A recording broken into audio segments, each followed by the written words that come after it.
വിഖ്യാത എഴുത്തുകാരൻ Oscar വൈൽഡിന്റെ the happy Prince എന്ന കഥയുടെ കുട്ടികൾക്ക് വേണ്ടിയുള്ള സ്വതന്ത്ര പുനരാഖ്യാനം.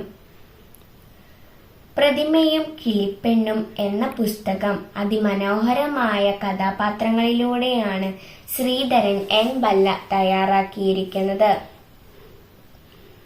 ദേശാടന പക്ഷികളിൽ ഒരുപാട് പേർ കുളക്കരയിൽ എത്തുകയും അതിൽ ഒരു കിളി മാത്രം കുളക്കരയിൽ നിന്നും അല്പം അകലെ കണ്ട പ്രതിമയിൽ തന്നെ നോക്കിയിരിക്കുകയും ചെയ്യുന്നു.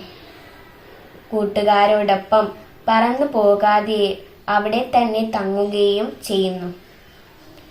രാത്രിയായപ്പോൾ ഉറങ്ങാൻ ഒരിടം തേടി കിളി പ്രതിമയുടെ കാൽച്ചുവട്ടിലേക്ക് എത്തുന്നു.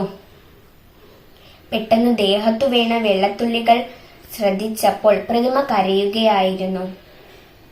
കാരണം ചോദിച്ച് അവർ സംഭാഷണത്തിൽ ഏർപ്പെടുന്നു. എന്നും സന്തോഷവാനായ ഒരു രാജകുമാരനുണ്ടായിരുന്നു. അകാലത്തിൽ അദ്ദേഹം മരിച്ചുപോയി. അവരുടെ നന്മകളും കാരുണ്യവും നിറഞ്ഞതാണ് ഈ കഥ. മിഥിലാപുരയിൽ അനംഗസേന മഹാരാജാവിന്റെ പുത്രൻ ഗുണവർദ്ധൻ മരണശേഷം അദ്ദേഹത്തിന്റെ ഓർമ്മയ്ക്കായി മഹാരാജാവ് തന്റെ നാട്ടിൽ ഒരു പ്രതിമ സ്ഥാപിക്കുന്നു.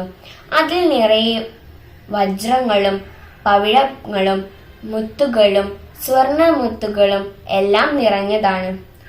രാവിലെ കാണുന്ന കാഴ്ചകൾ പ്രതിമയെ രാത്രിയിൽ വിഷമിപ്പിക്കുന്നു. ഇത് ആരും ശ്രദ്ധിക്കാറില്ല. എന്നാൽ കിളി ഇത് ശ്രദ്ധിക്കുന്നു.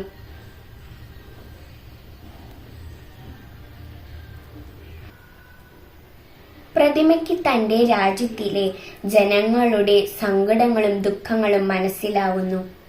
അവരെ സഹായിക്കാനായി തന്റെ പീഠത്തിലുള്ള സ്വർണമുത്തുകൾ അദ്ദേഹം പറിച്ചെടുത്ത് പാവങ്ങൾക്ക് നൽകാനായി കിളിയോട് പറയുന്നു.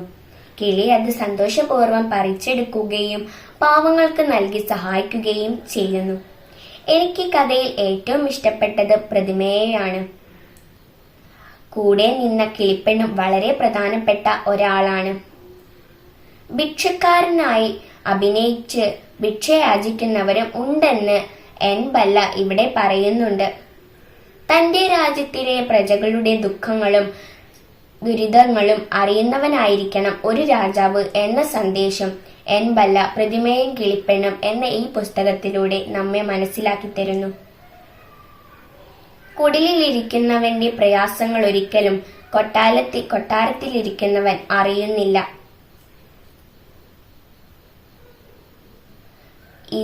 ഇങ്ങനെയാണ് ഈ കഥ ഇവിടെ അവസാനിക്കുന്നത്.